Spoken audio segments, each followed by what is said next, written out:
Welcome to the Milk and Honey with Lemon podcast. I'm your host, Lemon Price, creator of the Holy Girl Habits, wife and mama, and certified life and leadership coach who turned away from corporate life to embrace kingdom leadership. This podcast is for Christian women feeling the weight of their divine callings, grappling with doubts of their leadership abilities, and searching tirelessly for biblically grounded guidance who want to step confidently into their roles as radiant kingdom leaders. Inside, we're going to traverse from those feelings of uncertainty and overwhelming searches, moving toward firm biblical leadership, empowering you to steward your gifts, and showing you that you indeed have what it takes. So, sister, grab your favorite cup of coffee or tea, and let's dive in together. Hey, everybody. Welcome back to another episode of the Milk and Honey podcast. I am so excited today because I have my friend Cami Langston on. I just love her so much. Cami is a multi-passionate mom who lives in Oklahoma City with her hubby and two boys. Maybe that's why we connect so well, because I will tell you guys this actually, if I'm going to finish her bio in a second. But the first time Cami and I were like voice memoing, my son interjects and he was like, just so you know, I went to the store with my mom because I didn't want her to get hit on. And we were crying. And I was like, Oliver, it was the funniest thing. I was like, this is why we're friends, because this is totally like a boy mom situation. She also is the host of Mom Start a Business podcast. She's an online business coach, and she's the creator of Print, Pray, Love, where she helps moms remember to pray for their kids every day.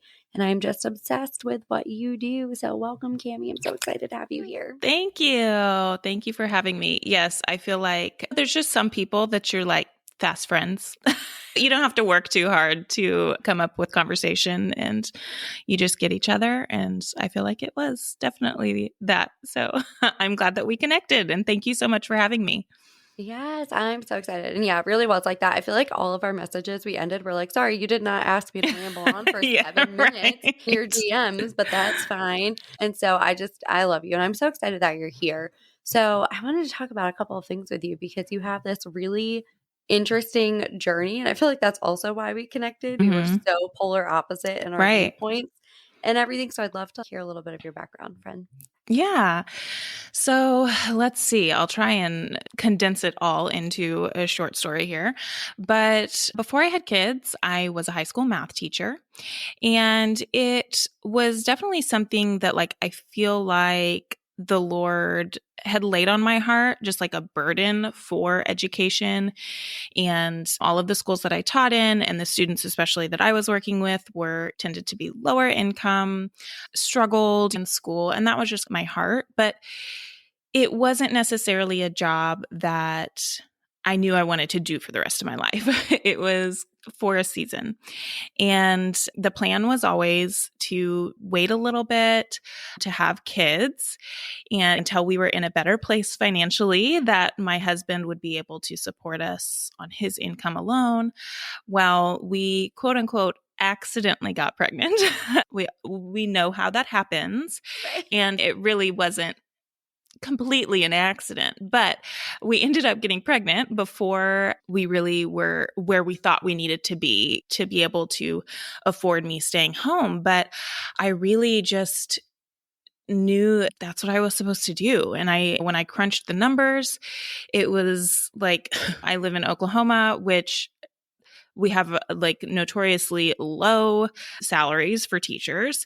And so when I looked at the cost of daycare versus what I would be bringing home, I was not going to be bringing home very much at all. And so it was like, why would I go to a job that I don't really even love for 40 hours to send my kid off for someone else to take care of them? No, I can figure out a way to make $1,000 from home. And so that's what I set out to do. And I started in network marketing. That was the only thing that I thought was available to do from home, like with kids.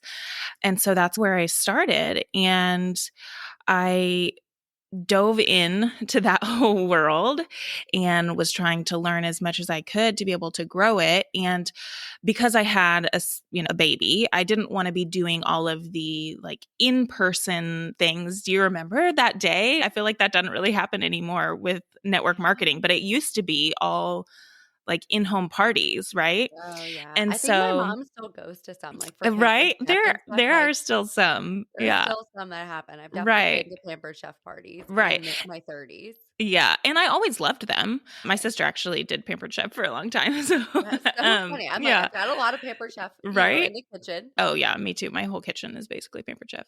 Um, from hosting parties, being the hostess. But so I didn't want to do that because I had a baby, right?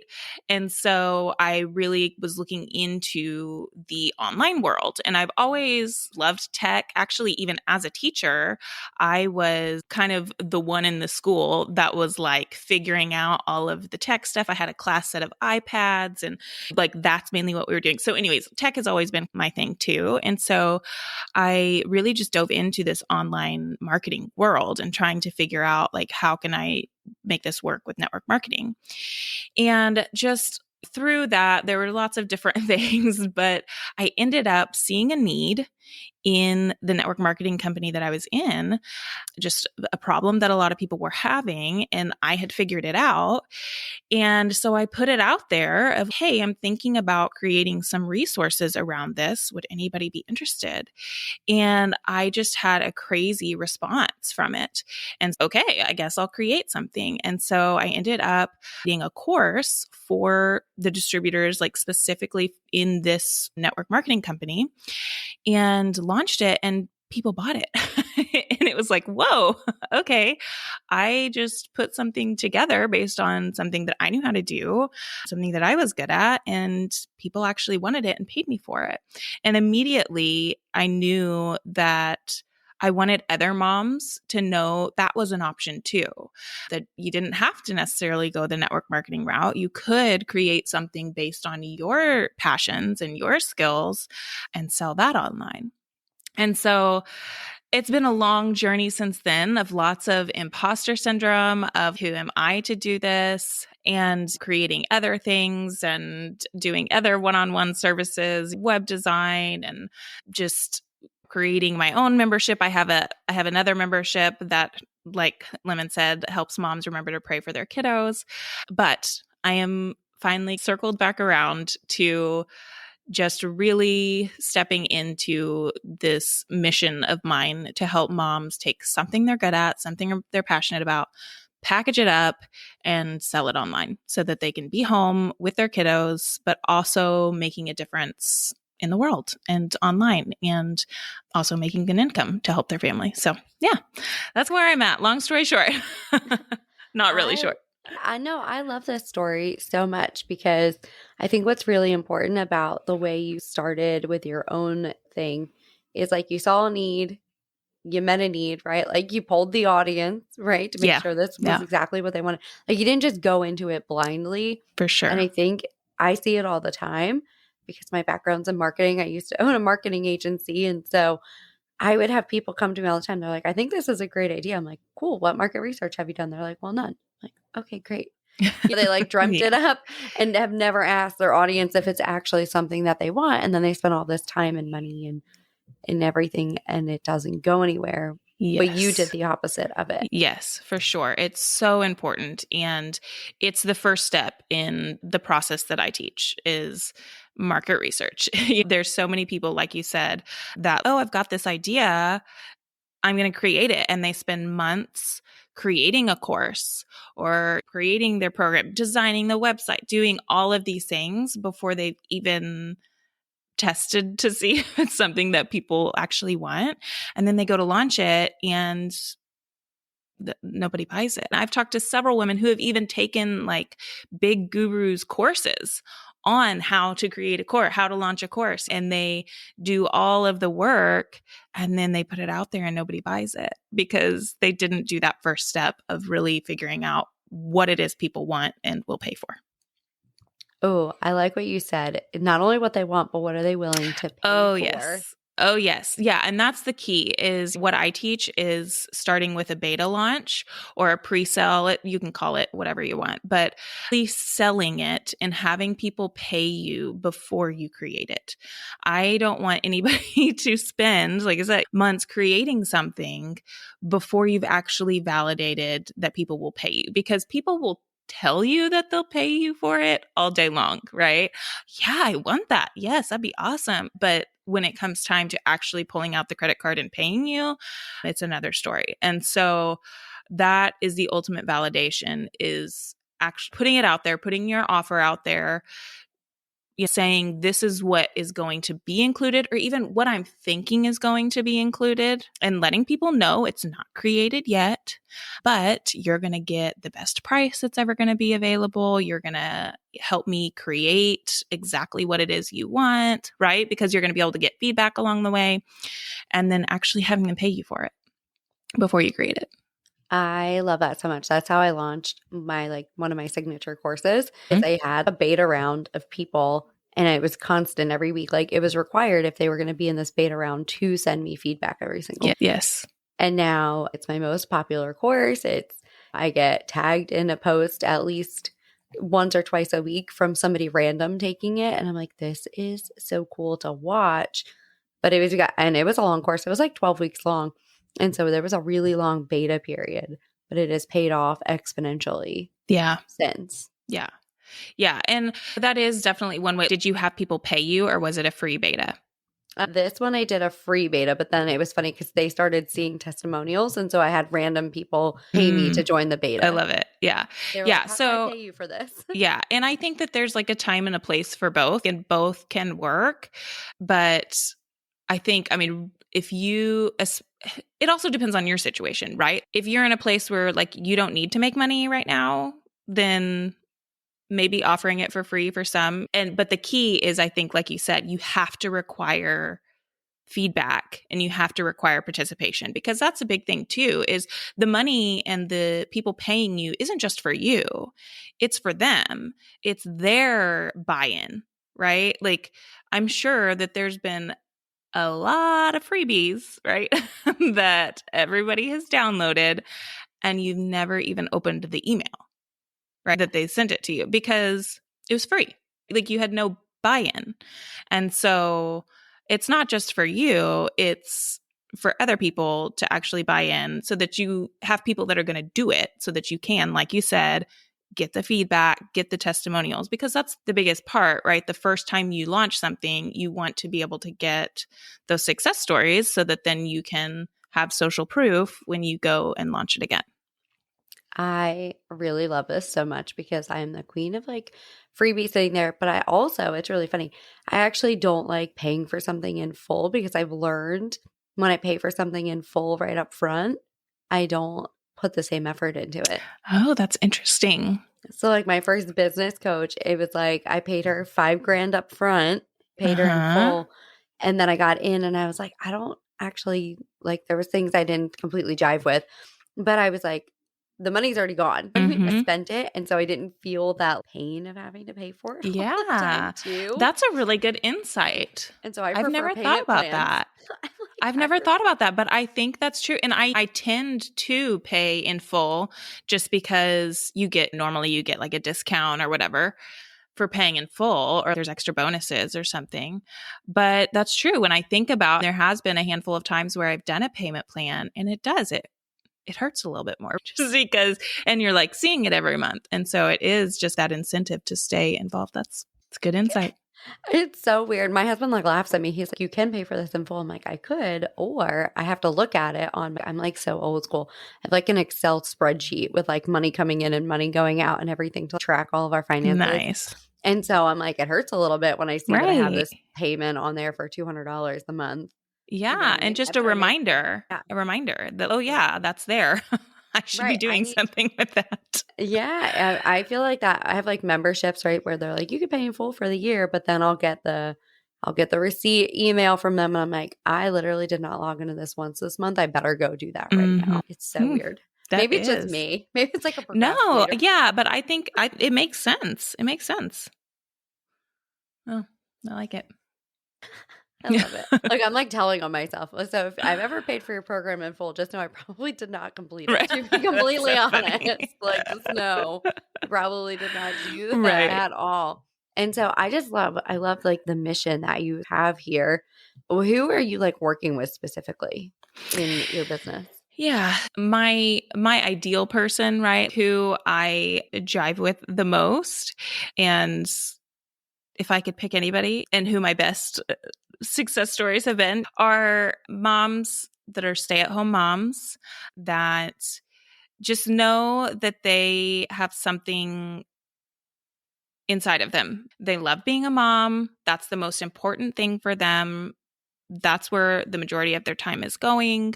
They want to continue that, right? They're not looking to build a business so that they can put their kids in daycare.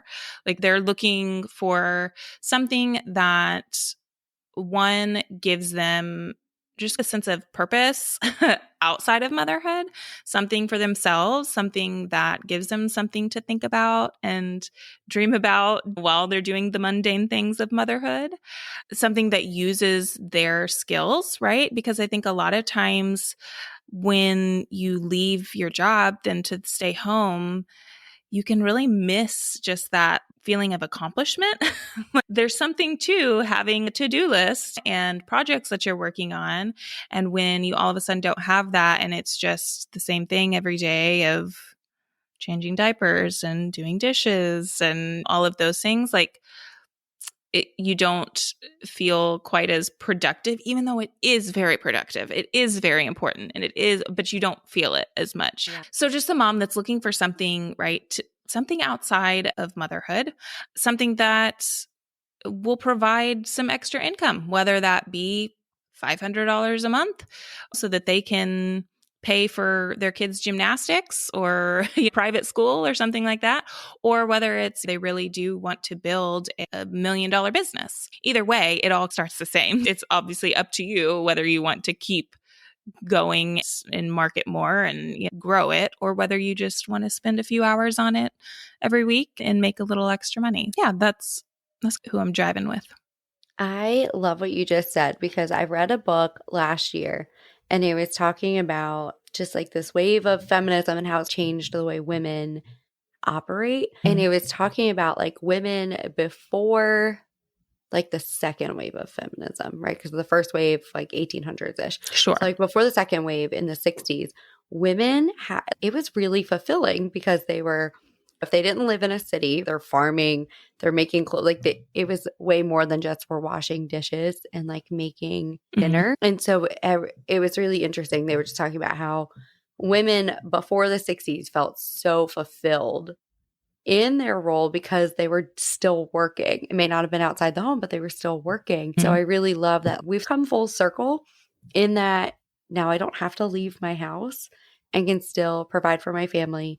And I feel really fulfilled. Like I'm still doing all the like homemakery things, right? Like I literally just pulled like a loaf of sourdough bread out this morning. I love it. From the oven.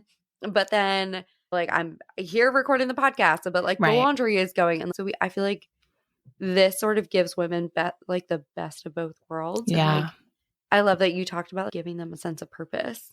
Yeah. Yeah. I think it's just, I don't know. It's so exciting to me. Like, that we do live in the time we do. I know, I feel like the internet and social media and all that gets such a bad rap, especially in the Christian realm of what it's doing to our children and all this stuff. But of course, there's dangers and bad things, in everything. There has to be balance in everything. But I just view it as such an opportunity.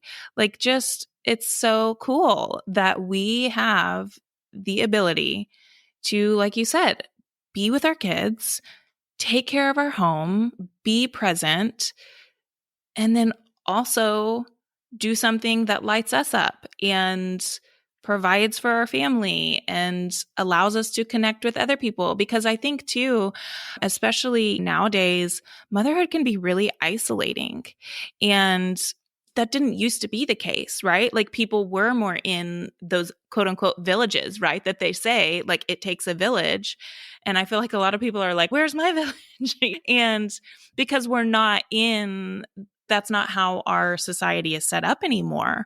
And so I think a lot of times, like, becoming a stay-at-home mom can just be very isolating if you aren't purposeful about going out and doing other things. And one way I feel like that you can do that is by being in the online community and connecting. And there's so many people that I've connected with that I would never have connected with if I wasn't in this whole online space.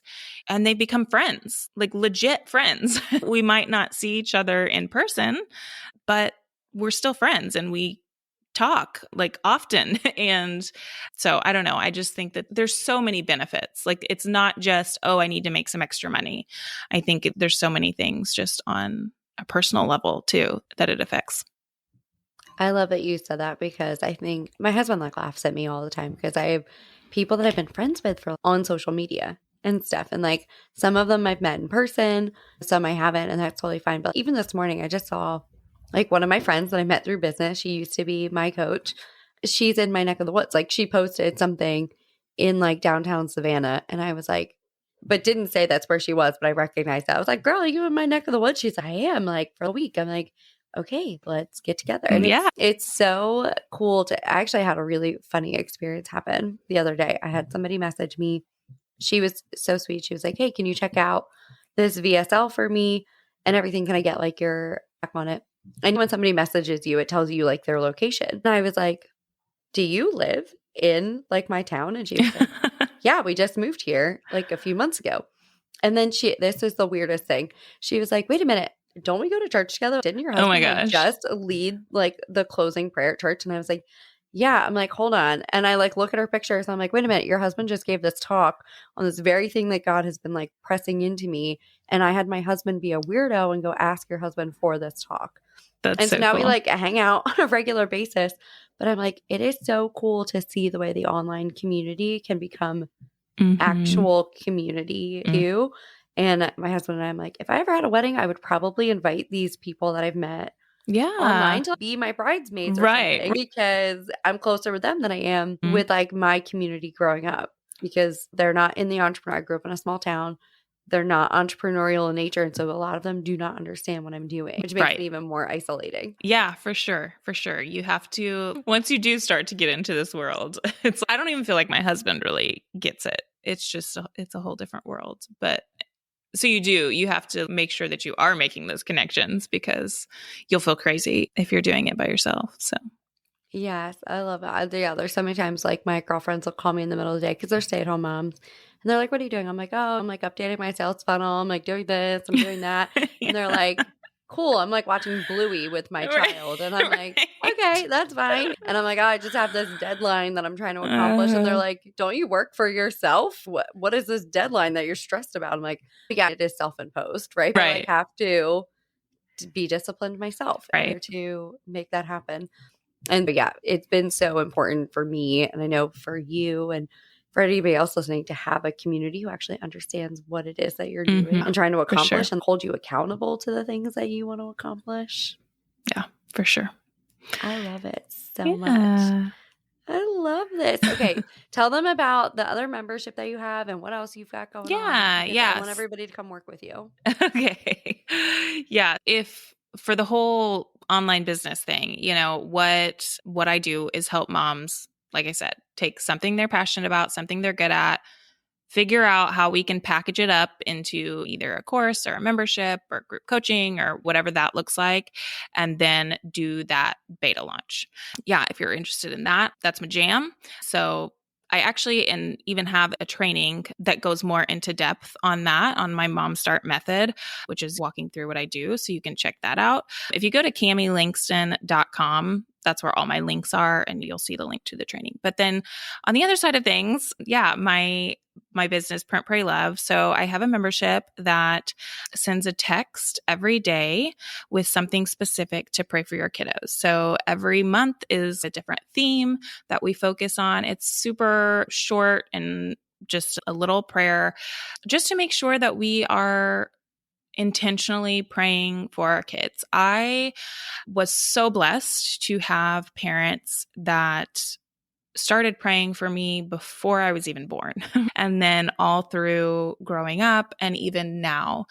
And even praying specific things like for my future spouse. And for career and for just health and all of the different specific things. And my life has not been perfect by any means, but I really do attribute a lot of just the blessings in my life to the fact that my parents, they prayed for it. Like, my life has been an answered prayer to their prayers. I even had, it was like one of the best compliments. My sister and I, mainly my sister leads like a mom's group, just that we get together every week. And this is a little side tip. If you are feeling lonely and need that community and you're like, where is my village? Maybe you should start it. Just open your home. I know that's hard, but once a week, and just start inviting all of the moms that you meet and see who shows up. You just hang out, have coffee, and do life together. That was a huge, huge thing for me. My sister had it passed down from someone else that was moving out of state that had really started it. And we would just get together every week, bring our kids, the kids play, we sit and drink coffee and chat. But that's huge. But anyways, side note. We were all together for a monthly mom's night out dinner with that group. And so my sister and I were both there and then with our friends. And one of the other moms just said, I can just tell that your parents prayed for you. Like to my sister, to my sister and I. She's like, your lives, like you can just tell that your lives have been covered in prayer. And it was just like, whoa. I don't know. It was just like one of the biggest compliments. It's not even something I did, but it was just so neat to hear that because it's so true. It's so true. There's something beyond just, I prayed it, I'm praying it so that it gets answered. I think my heart is that prayer changes you, right? So like when you're praying for your kids every day, it's not necessarily about I'm doing this so that all of these will become true, although that's what we're hoping, right? And prayer does change things, like does change outcomes. But more than anything, it changes your posture, your perspective. It's bringing you into alignment with God's perspective, right? And so when you are praying for your kids every day, you're continually putting that God's perspective of your kids in your mind every day. And so then those worries, as a mom, I'm not an anxious person. I never really have been like struggled with anxiety. I know a lot of women do. But that just has never really been one of my struggles. But when I became a mom, what little anxiety I had before quadrupled 10 times. It was all of a sudden, oh my gosh, just like the stupidest things like, what if my kid wakes up in the middle of the night and opens the door and runs out on the street? You know what I mean? You just think of all of the worst case scenarios, right? And you start worrying about the stupidest things. And I think the biggest way to combat that is prayer. Right now, like the membership actually is called Village 4-6, based on Philippians 4-6, which is don't be anxious about anything, but by everything, like prayer and supplication. This is paraphrasing, but basically saying, don't worry about things, pray about things. And so that's just my heart with it is instead of worrying about all of these different areas of our life or all of our kids' lives, let's start praying about it. 1 month we focus on like their relationships, right? And praying about future spouse and praying about sexuality. And 1 month we're talking about I'm trying to think of all of the different things, like their health specifically. Let's pray about their mental health. Let's pray off anxiety. Let's pray off like depression and just praying for all of those things instead of worrying about them. And like I said, I feel like when we every day are starting with that, it goes out at 7 a.m. my time, Central Time in the morning, and just starting your day with something, praying about it for your kids, it just puts it into perspective of, okay, I'm not in control.